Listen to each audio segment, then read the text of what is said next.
গরমকালে পাকা আমের সিজনে আমরা প্রত্যেকেই কিন্তু বাড়িতে কম বেশি বিভিন্ন রকম পাকা আম দিয়ে রেসিপি ট্রাই করি।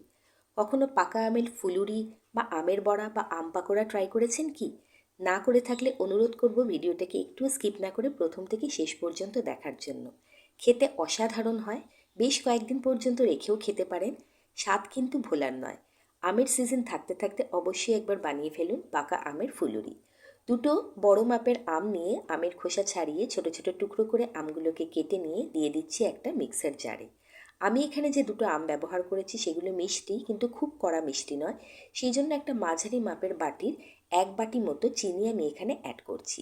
যে আমটা আপনি ব্যবহার করবেন সেটা যদি খুব কড়া মিষ্টি হয় তাহলে সেই বুঝে কিন্তু চিনির পরিমাণটা কম বেশি করতে হবে। এবার খুব স্মুথ একটা ম্যাঙ্গো পিউরি প্রথমে বানিয়ে নিচ্ছি। আম কিন্তু খুব বেশি দিনের জন্য মার্কেটে থাকে না, 2 থেকে 3 মাসই কিন্তু আমের সিজন। তো সেই জন্য এই সিজনে অবশ্যই একবার বানান যদি কখনো ট্রাই না করে থাকেন। একদমই নিরাশ হবেন না, এবং একবার বানালে কিন্তু এই সিজনে আরও বেশ কয়েকবার এই আমের পাকোড়া আপনি বানাবেন, এটুকু আমি বলতে পারি। খেতে দুর্দান্ত লাগে, বানাতে সময় লাগে ভীষণ কম, আর বানানোর পদ্ধতি অত্যন্ত সহজ। ম্যাঙ্গো পিউরি তৈরি হয়ে গেছে, এটা একটা বড় পাত্রের মধ্যে নিয়ে নিলাম। এবার এর মধ্যে মেশাতে হবে ময়দা।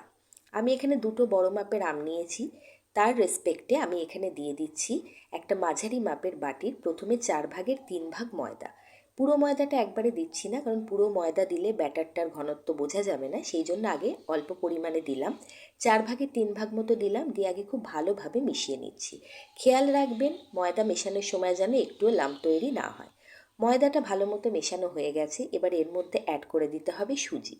যে বাটি মেপে ময়দা নিয়েছি সেই বাটিরই 4/3 ভাগ মতো সুজি প্রথমে অ্যাড করে দিলাম, পুরোটা দিলাম না।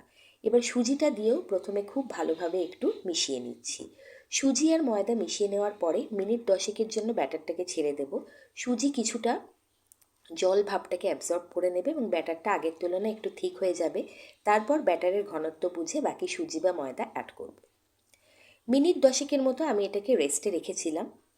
মিনিট 10 পরে আমি আপনাদের দেখাচ্ছি। দেখুন আগের তুলনায় কিন্তু একটু ব্যাটারটা ঘন হয়ে গেছে, কিন্তু এখনও এটা যে ফর্মে আছে সেটা দিয়ে কিন্তু কোনো পাকোড়া বানানো যাবে না। সুতরাং এর মধ্যে আর একটু ময়দার ব্যবহার করতে হবে। তো যে ময়দাটুকু আমি বাঁচিয়ে রেখেছিলাম সেইটুকু আবার এখানে দিয়ে দিলাম, অর্থাৎ মাঝারি মাপের একটা বাটির পুরো 1 বাটি ময়দাই আমার এখানে লেগেছে।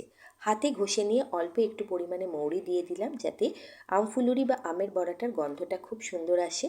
এবারে সব কিছুকে প্রথমে খুব ভালোভাবে মিশিয়ে নিচ্ছি। এবার যে ব্যাটারটা দেখছেন সেটা কিন্তু বেশ একটু টাইট হয়েছে। এবার এখানে যেটা করতে হবে, এটাকে খুব ভালো মতো ফেটিয়ে নিতে হবে। ব্যাটারটাকে যতটা ভালোভাবে ফেটাবেন ফুলুরি বা বড়া ততটা কিন্তু সুন্দরভাবে তৈরি হবে। আমি ব্যাটারটাকে ফ্যাটানোর জন্য এখানে একটা বিটার ইউজ করছি। বিটার থাকলে কাজটা অনেক বেশি সহজ হয়ে যাবে, তাহলে শারীরিক পরিশ্রমটা কম হবে। বিটার না থাকলে আপনারা এটা হাত দিয়ে খুব ভালোভাবে কিন্তু ফেটিয়ে নেবেন।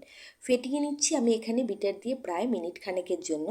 ফেটিয়ে নেওয়ার পরে দেখুন যে ব্যাটারটা সেটা আগের তুলনায় অনেকটা ফুলে উঠেছে, একটা মসৃণ কিন্তু ভাব এসেছে। এবার এগুলো দিয়ে কিন্তু বড়া তৈরি করলে বড়াগুলো তেলে পড়ার সাথে সাথেই কিন্তু ওপরের দিকে ভেসে উঠবে, ফুলে ফুলে উঠবে, ভেতরটা ভীষণ তুলতুলে নরম হবে।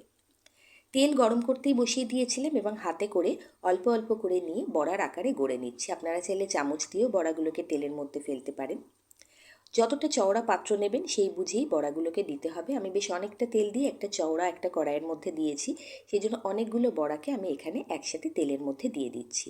ভালোভাবে ফ্যাটালে কি হবে, বড়াগুলো তেলে যাওয়ার প্রায় আধ মিনিটের মধ্যেই কিন্তু ভেসে উপরের দিকে উঠে আসতে শুরু করবে এবং নিজেরাই মুভ করতে শুরু করবে। তখন যেটা দিয়ে আপনি এটাকে নাড়াবেন, হাতা খুন্তি যাই হোক, সেটা দিয়ে আলতো করে নাড়িয়ে একটু ঘুরিয়ে ফিরিয়ে ভেজে নিলেই কিন্তু 2 থেকে 3 মিনিটের মধ্যে একদম ফুলকো ফুলকো এরকম আমের ফুলুরি তৈরি হয়ে যাবে। ভাজার সময় গ্যাসের ফ্লেমটা মিডিয়ামে রাখবেন। এক ব্যাচ আমার তৈরি হয়ে গেল। এইভাবে বাকি আমের বড়া বা আমফুলুরিগুলোকে আমি তৈরি করে নেব। রেসিপিটা ভালো লাগলে অনুরোধ করব অবশ্যই বন্ধু হয়ে পাশে থাকার জন্য। আমার চ্যানেলে আমের অনেক রকম রেসিপি শেয়ার করা আছে, অনুরোধ করবে একবার অবশ্যই চ্যানেলটা ভিজিট করবেন। আর আজকে ছোট্ট রেসিপিটা পছন্দ হয়ে থাকলে চ্যানেলটাকে সাবস্ক্রাইব করবেন, শেয়ার করবেন।